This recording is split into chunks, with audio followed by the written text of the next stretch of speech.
So today's topic is you're not going crazy, you're waking up. And I think this is something a lot of people struggle with when they start recognizing that the world is not how it seems. And when they start realizing that things aren't the way that they've been told, it can start to feel kind of like you are going crazy. Even some friends and family might think you're crazy. They might even call you crazy. And it can really not only make you feel crazy, but it can make you feel isolated and alone and depressed. This is that dark night of the soul when everything that you thought you knew turns out to be wrong. You don't really know what's going on, but you know things are different. And you start feeling that sense of bewilderment.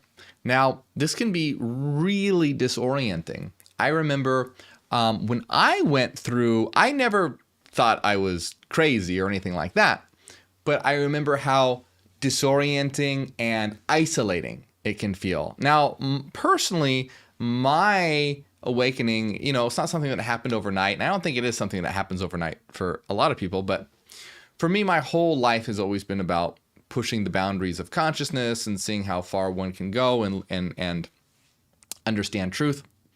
But there's a time when you start to realize that everything is completely different from how you thought it was. And I remember certain aspects of that being extremely lonely and extremely isolating because you see the world in a way that no one else does. Now, the thing that's important to understand about that, though, is that that's why this community is so important.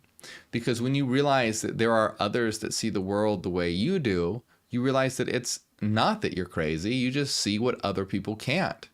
And the problem is that you live in a world that's going to be constantly trying to drag you down. See, your consciousness is being, if the world is down here and your consciousness is raising, they're going to try to drag you down in every way possible. They're going to say, hey, you're crazy. Those are crazy ideas. Why can't you just be normal? Or you're going to try to be maybe exploring your mind and consciousness and reading books, and they're just going to be wanting you to go out and party and just at every turn, the world is just putting this weight on you that's just constantly dragging you down by calling you crazy. You're weird. Why are you doing that? Why can't you go just do this thing? Why can't you be normal?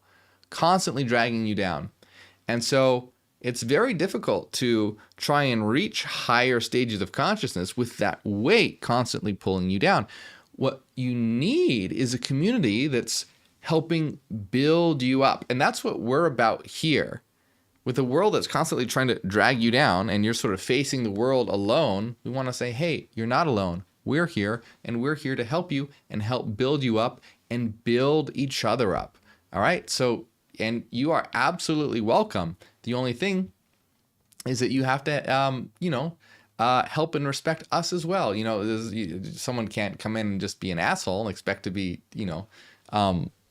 as long as you are also being respectful and helpful. We're here to build a collective community where we're each reflecting into one another and building each other up. That's the important thing here.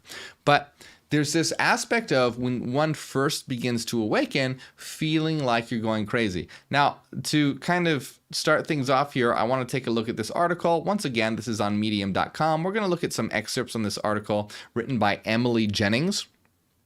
And it's called You're Not Going Crazy, You're Having a Spiritual Awakening. And it says right here, you sometimes won't be able to tell whether you're losing your marbles or if everyone else is crazy. And see, that's the thing. That's another good point to keep in mind, is that really you want to think about how you're being made to feel crazy when really this world is utterly insane. Now think about it. Think about people who are religious. They go to church and they believe in a guy in the sky that created the earth in a week, a talking snake, talking donkeys, people being raised from the dead. They do rituals where they drink the blood and eat the flesh of their savior. Like utterly crazy. Just think about how crazy that is. And to really, we just accept that as being normal. Like, oh yeah, sure, yeah, that's Christianity. But think about how crazy it would be, let's say, if Christianity didn't exist, if no one had heard about Christianity, and there was just this group of, let's say, 10 people who did that. and you heard about it for the first time. There's these people that believe in talking snakes, that the earth was created in 7 days. They drink. They'd be like, whoa, that's really crazy.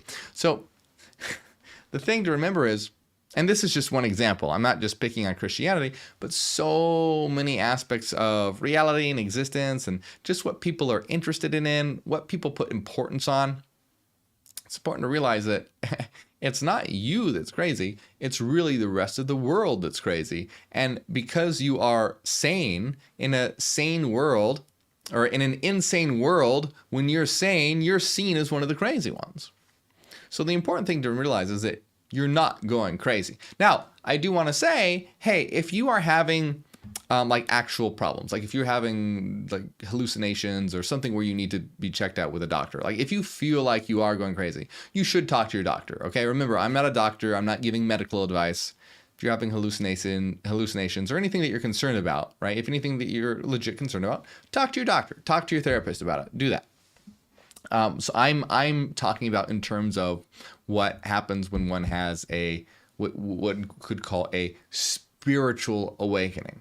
Now, this continues here by saying, when you realize that everything has meaning and every object in existence is connected, you simply can't go back to the old way of thinking. You can't go back to the matrix. You can't climb back down the ladder. The only way to go is up. And that's why I always say, open doors can't be shut. You can't unsee what you have seen. Once you've walked through that door, you can't walk back. When you start to realize what existence is, you realize that it's completely different. And, you know, even something as silly as like looking at a cup. Now, you've been told your whole life, like think about it. Depends what, think about how much your reality tunnel or your belief system shapes your perceptions. If you are a Christian, you're told that this cup is a creation of God. If you are an atheist, a scientific materialist, you are told that this cup is a collection of atoms that form molecules that eventually form this cup. It's a clump of matter.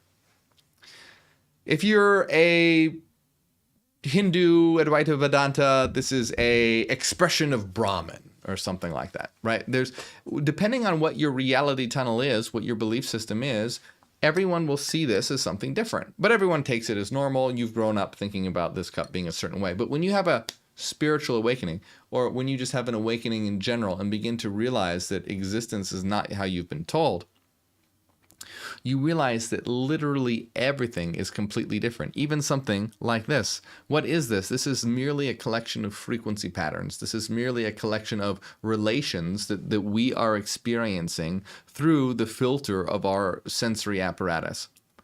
This isn't a collection of molecules. This isn't a creation of God. This is simply an expression of information that we have projected in order to experience ourselves through ourselves. So really everything in this reality becomes a mirror. So when we say that we are all connected, it's because everything is a reflection of ourselves. Because the only thing that exists is us. So we're perceiving ourselves from the inside out in a certain way. We are perceiving ourselves externalized. We are seeing a representation of ourselves. And what I mean by that is when you go to sleep, think about when you go to sleep and dream. When you go to sleep and dream at night, when you are in your dream world, and you're looking at, let's say, a dream apple. You're in your dream world, you're looking at that dream apple. Is that made out of atoms and molecules? Of course not. Is that a creation of God? Of course not. What is that apple? What is everything in your dream? It's a projection of your own mind. You're exploring your mind that has othered itself, the expression of your mind. You're exploring the externalized version of your own mind when you are in a dream. In this reality, you are experiencing an externalized version of all of our minds together. It's not a collection of atoms. It's not a collection of molecules. It's not a creation of God. It's an externalization that we are experiencing that is a representation of our own internal frequencies. So these are just constructs of frequencies. These are just complex of frequency patterns that we are existing together, or that we are experiencing together. But because we have given it a name, like a cup or a tree or a chair, we get lost in this game that humans create from themselves with these webs of words that we get caught in, like a flying net. We think we understand reality, but really these are just constructs of energy that are projections of our own collective mind. Now, the excerpt here continues. Like it says, you can't climb down the ladder. The only way you can go is up. And that's very, very true. Like I said, once you have seen, you can't unsee. Once you know, you can't unknow. It says the higher you climb, the crazier you feel. The mundane physical world that we live in just isn't set up to reassure you. And that's right. It can be very, very difficult. And that's why it's important to have communities like this, to be like, hey, no, it's okay. It's fine. You're not crazy. You're right. This reality is something much more. I know you see it. I see it. We see it. And one of the biggest aspects that I really want people to get to is to realize that we are all reflections of each other, and we are all different modes of the absolute. That is, different modes of the eternal mind of existence. We are all individual eternal nodes, all expressing and reflecting into each other. And when we realize that we are that one mind, expressing itself through a variety or diversity of viewpoints, that's when we realize from the absolute perspective, I am you and you are me and we are all each other, but from different, diverse perspectives. So that's really important to realize, because this is another level that a lot of people see. There's different levels of waking up as well. There's different levels of waking up. One level is realizing, the reality isn't material. Another is realizing that reality is connected. Another is realizing that we're all eternal. And a very high level is realizing that from a certain perspective, from the absolute perspective, we are one, experiencing ourselves in diversity. That's important. That's critical to understand. The reason why that is critical to understand is because that is literally the consciousness of the absolute coming online. Because you are God and I am God and we are God, all experiencing ourselves in diversity. And when you explicitly realize that, that is the consciousness of the absolute becoming aware of itself. So when you are aware, when you become consciously and explicitly aware that you are the absolute, okay? This is very important. When you consciously, explicitly become aware that you are the absolute, that is the absolute becoming conscious of itself, because that is what you are. And you see, I am the absolute and you are the absolute. So me telling you this and trying to get you to understand this is me trying to get myself to understand this, and me trying to get that aspect of me, which is you, to come to realize it. So really, you are having a conversation with yourself, but it's the conscious part of yourself that's trying to get you to come to consciousness. Now, I'm not trying to belittle you or be like, oh, I'm so much smarter than you or anything like that. If you're watching this and you're already there, that's great. That's totally great. I'm saying this for people who aren't there yet. And if you aren't there yet, don't feel bad. There's nothing wrong with it. There's nothing about any kind of like, oh, superiority or anything like that. This is simply about teaching and getting across information. And I want everyone to be able to reach as high of a level of consciousness as possible. And that's why I make the videos I do and all that, because I want people to learn. I want people to understand, because this world isn't going to change until they do. Basically, what I'm trying to do is like carry a mirror around to show everyone, that they what they are, so that they can become the best versions of themselves. So the reason why it's so important to have this realization of that you are the absolute is so that we can create a world based on that. Because when an individual realizes that they are the absolute, and when only a few people do that, that's a very isolating and lonely experience. But when all of us start to realize that and reflect into each other, and this is what the philosopher Hegel called recognition. This is what's really important, to have that recognition. This is what we need to have, that soul recognition. where I look into your eyes and I see that light of consciousness, and you look into my eyes and you see that light of consciousness, and we mutually recognize each other as being the absolute. And when we have that across the world, that's when we're going to start really making major changes in the world, when that recognition starts to ripple across existence.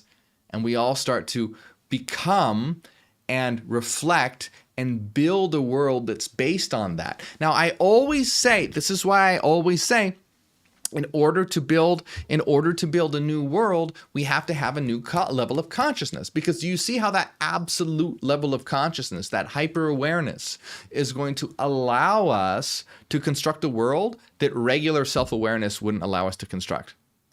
When we have that recognition of each of us being reflections of each other and a portion of the consciousness of the absolute in diversity, we can build a world that reflects that. But we have to have that consciousness before we can build a world that reflects that. Just like humans have to be self-aware before they can build governments and nations and cities and laws. And if you're not self-aware, you're not going to be able to build extremely complex governments like we have today, and like technology like we have today. You have to have self-awareness to be able to build advanced technology, and like that consciousness is necessary. Animals don't have that consciousness. They can't do it. They're sentient, and they have emotions, and they feel, and they're beautiful creatures, and I love animals. That's why I'm vegan. But they don't have the ability to, let's say, like build technology and plan for the future, because they lack that form of consciousness, that level. So just like humanity lacks that level, once we step into that level of consciousness, we'll be able to create a society that humanity doesn't even have the capacity to imagine. Like it's not even imaginable. What we can create is not even imaginable. That's why it's so important to reach that level. And that's why people are like, well, how are you going to change the world? We have to get to that level of consciousness, because humans can't even, it's not even capable of manifesting in their mind what we can create. So we have to reach that level of consciousness. And so some more quotes here. It says, the higher you climb, the crazier you feel. The mundane physical world that we live within just isn't set up to reassure you. It does the opposite, making you question your inner wisdom at every turn. And that's also very true. Your friends are going to make you feel crazy. Your parents are going to make you feel crazy. Your church, if you still go to church, you probably should stop doing that if you are. They're going to make you feel crazy. When you go to school, or where you go to work, or if you're going to university or whatever, constantly people are going to be making you feel crazy. So that's why it's important to realize, hey, you're not going crazy. And that's why communities like this are so important, to be able to establish that foundation. That's why it's my prerogative at some point in the future, not only to have events, but to have systems of schools set up so that it's not only us having a community of, like, say, socializing, but actually a system in place where we can raise consciousness together in a school system and help each other learn and grow in a way where we can maximize our consciousness and maximize the experiences we're having together, maximize meaning, maximize purpose, start creating that kingdom of heaven here on earth, right here and right now. Let me just look at the time for a minute, because I get carried away here. Okay, good. We're good. Now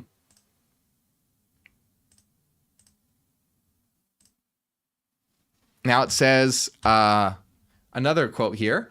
While you're changing rapidly, the people who surround you in your life will seem like they haven't changed at all. Isn't that right? Look at the people surrounding you in your life. They either stay the same, they don't make many changes. Have you ever, like, those people who are it can be very, very frustrating, where they're always complaining, or they're just always, maybe not even complaining, but they're just always staying the same. They're not making any growth. They're not making any movement. They're just living day to day. They're not working on themselves. They're not working on their life. They're not working on expanding their knowledge. They're just staying the same. Well, that's exactly what life is not about. Life is about growth. It's about change. It's about transformation. Now, while you're changing rapidly, the people who surround you in your life will seem like they haven't changed at all. Who knows why some of us awaken and others do not? Maybe those of us who have awakenings are more open-minded, or maybe we are more observant, or maybe our souls always planned it this way. The reason why that we are able to is because we are the fearless ones. We go where the others fear to go. We go in the unexplored territories. When we see a door, we're not afraid to open it. We open it, walk through, and we want to know what's there. We explore the dark areas. We take our lantern into the dark and light up the unconscious with the light of consciousness. We are the intrepid explorers of the dark territories of the mind. Now, there's one thing, though, that I do want to point out here, okay? And that is, be careful you don't go crazy. Now, what do I mean? What do I mean by that? Because this whole point is saying, well, you're not crazy. But here's what I want to say. You have to be guided by, you have to use intuition and filter it and condition it with reason. Now, what I mean by this is so many people who go through spiritual awakenings or whatever, they're really tapped into their intuition, and that's great. You want to be tapped into your intuition, but you also want to use reason. If you don't use reason, you're going to go off into crazy territory really quickly. Now, let me give you just a couple examples of this, because even in this article right here, it says, are you the only one in your vicinity who talks about seeing repeated numbers like 111?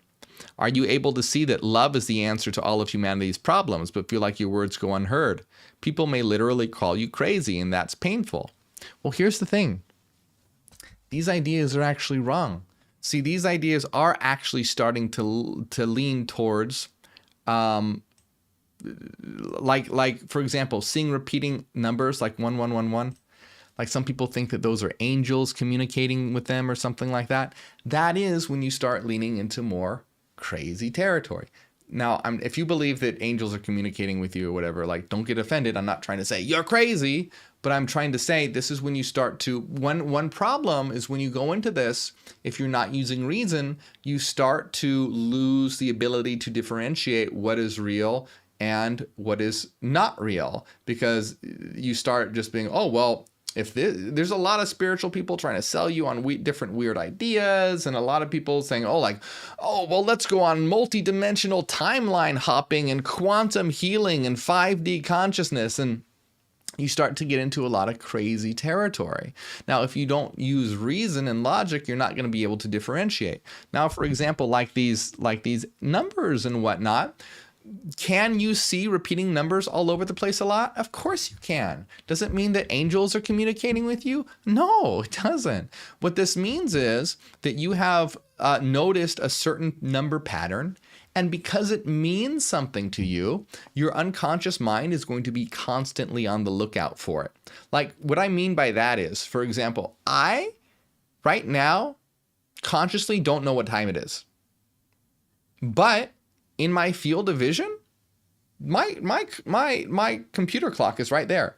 I have seen it. Unconsciously, I know what time it is, but consciously I don't. I couldn't tell you what time it is right now. If I look directly at it right now, like down, if I move my gaze and look at it, I could tell you, but I can't because I consciously don't know. Unconsciously, I do know. I know unconsciously. Now, what happens is if your mind thinks that something is important, if you've unconsciously told your mind something is important, like, for example, 1111 or something, whenever your unconscious mind picks up on that, it's going to alert you. It's going to alert your consciousness and go, hey, notice this. So what happens is, because you have told your mind that it's meaningful, every time that it pops up, your unconscious mind is going to nudge your consciousness. You're going to direct your consciousness to it. You're going to notice it and take note of it, and then be like, oh my God, I'm seeing this number everywhere. Why am I seeing this number everywhere? It must be angels communicating. It's not that angels are communicating to you. It's that your unconscious mind is pulling your attention to it, so you start seeing it everywhere. So you see that one has to be careful to really have their wits about them and to use logic and reason. Now, that doesn't mean that these numbers or whatever, it doesn't mean like that they're like, you can use that if you want to. Like, for example, let me tell you a positive way that you can do that. If you say 1111, associate that with something, let's say a goal you want to achieve in your life. Let's say you associate 1111 with, I don't know. Just pick any kind of goal that you want to achieve. Let's say you associate it with reminding yourself that the reality isn't physical or something. Then every time you see that 111, you're going to be reminded reality isn't physical. Or let's say you want to be more in the moment. Let's say that's something you're working on. So you associate 111 with being more in the moment. Then every time you see that number, you're going to be reminded to be in the moment. So you see, you can use these things to be beneficial to you. That this doesn't mean, it's the same sort of idea with like crystals, for example. Crystals in and of themselves aren't emanating some magical aura that's automatically going to improve your mood or something like this. However, you can anchor something to a crystal. So for example, let's say, and I think that one should do this. It's a great technique known as NLP or neuro-linguistic programming. If you take a crystal like a red crystal, and let's say you associate that red crystal with confidence. So what you want to do is like pull a feeling of confidence in you, like really feel confidence, and then hold and concentrate on that red crystal when you feel confident. Then every time you just feel confident, right? Like let's say, I don't know, you do something and you feel confident. Well, every time you feel confident, pick up that red crystal, hold it, and concentrate on it. Every time you feel confident, do that. Now, what you're doing is you're anchoring the feeling of confidence to that red crystal. And you do that enough, now what you can do is carry that red crystal with you.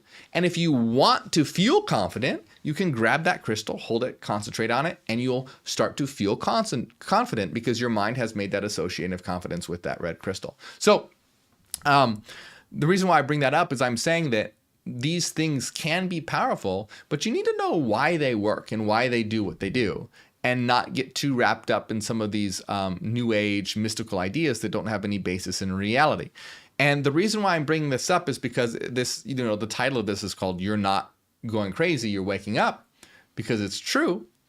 But when you are having this spiritual awakening or whatever you want to call it, you have to be careful that you don't go off the deep end. And there's going to be a ton of new age gurus and mystics, etc., who are going to go off the deep end and try and like get you to believe in all these weird and crazy ideas. And just one other thing that I want to point out real quick is the other quote here that says, "Are you able to see that love is the answer to all humanity's problems?"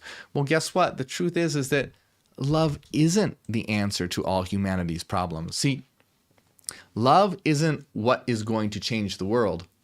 Love is what we get when we change the world. And that's so important to understand. Like, you see all the atrocities going around in the world right now. Now, yes, if everyone instantly was super loving, would the world change? Yes, it would. But they're not going to do that. Realistically, that's not going to happen. All the people who are doing executions and crazy stuff that I can't say on a stream, they're not suddenly going to have a change of heart and start. That's not going to work.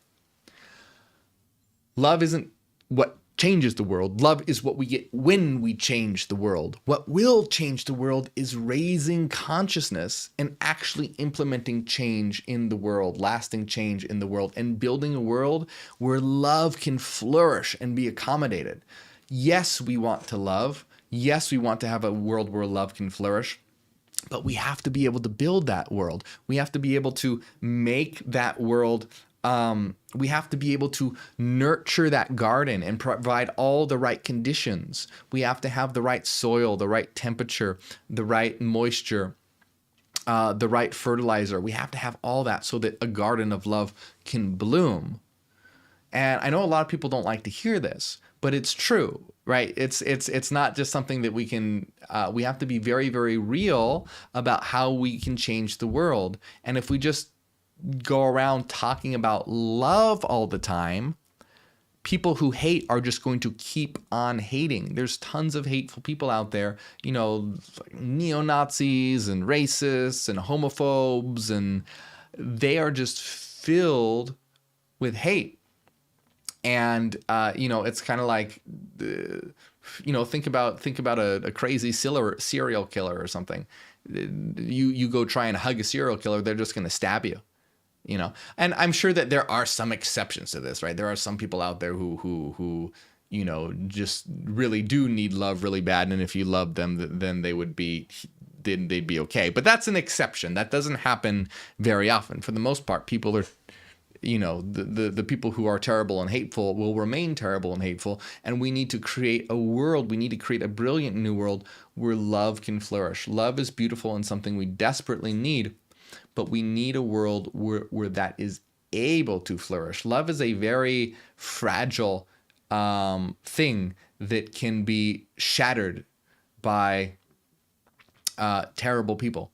So we need to make sure that we are doing what we can to change the world so that we can create a brilliant new loving world. And when I say love is fragile, I don't mean it's fragile all the time. Love is something that is very strong and very powerful, but it is something that can be used for as a way to keep people in line and to walk all over you. Kind of like the idea of turn the other cheek, or this idea of always being subservient, and people will use that to walk all over you. And the rich elite, the people who control this world, they love to teach things like turn the other cheek or love is the answer and all that, because as long as people are doing that, they're never actually going to do the things that will really meaningfully change the world. Now, I do love what Emily Jennings says here, that says, I don't have much to say except that you're not alone, and maybe, just maybe, if all of us crazy folks stick together, we can actually change the world. And that is absolutely right. When we stick together, we can change the world. Absolutely, 100%. And it says, I know that from wherever you're reading this, it doesn't seem real, but there are many of us who are feeling this. We are scattered across the globe, and that's exactly right. And I love that. And even though I might not agree with everything Emily Jennings says, like I don't agree with like the angel number things, or that love is the answer to all problems, or anything like that, the fact that she wants to change the world and she's willing to work on changing the world and coming together to change the world, I think that's great. I think that's awesome, and we need more of that. If you like the excerpts I read, by the way, make sure you go subscribe to Emily Jennings on medium.com. And the part that I want to wrap up with this real quick so I can have some time to hang out with you guys is, when you're going through this spiritual awakening or this awakening, it's important to realize that, hey, you aren't crazy. I mean, unless, you're having hallucinations or something and you need to see a doctor, then go see a doctor. But I'm not talking about that. When you're having these spiritual awakenings, you're not going crazy, and this world's going to be constantly trying to drag you down. So you need to be careful on two fronts. You need to be careful of this world trying to drag you down. Don't let them. And you also need to be careful from all these new age gurus and mystics and occultists and esotericists and all these who are going to confuse the fuck out of you by throwing you all these weird ideas like ascended masters and angel numbers and just the 5D reality and quantum timeline hopping, and oh God, just watch out. This is why we need to have this community together where we are taking seriously a new consciousness, using our intuition, guided by reason, so we can create a new world and a new consciousness that is based on truth.